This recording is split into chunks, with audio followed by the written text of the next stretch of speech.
aspiring executive assistant, here again. I'll give you another tip, number 15, for a Q&A for your online interview. I write one questions here and also I provided an answers. I will read it for you guys. So to all aspiring executive assistant, during your online interview, don't be afraid to show what's in your heart and what's in your mind. And the most important, be yourself and always think about that I can ace this online interview. So here you go, my tip number 15. Question: have you experienced handling difficult client or boss? Here's my answer. This is disclaimer. This is based on my experience and you can also elaborate or write it down. Sometimes I do writing and then I used to check and practice it prior to the actual interview so that I can be able to answer it immediately because I do have a writing, practicing in front of mirror or in a camera. So here's the answer for our tip number 15.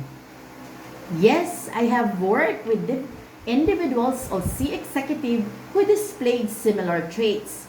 While it can be challenging, but could be a good opportunity. I've found that understanding their perspective, maintaining clear communication, and staying organized help me build trust and manage expectations. For instance, I would provide regular updates on progress to demonstrate accountability and proactively seek clarification when priorities shift.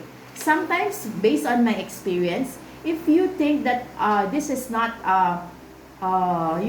confirm, or maybe there's some glitches that you might come in your mind, don't forget to ask question or communicate to your C executive. In that way, you can build trust because prior doing it, you are asking clarification and confirm if that is the right the right KPI or objective or instruction given by your C executive. I've also learned to remain calm and patient at all time.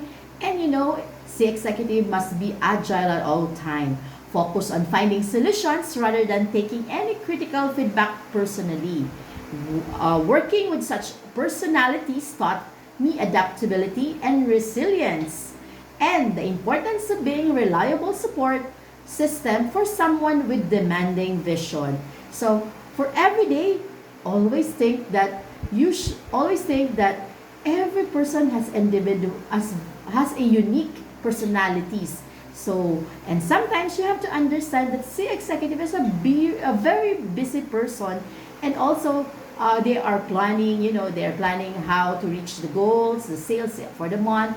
So always be excited every day to report to your C executive. In that way, it will motivate you to move further and move forward. And that's for our tip number 15. I hope you learn from it. Bye for now. Bye!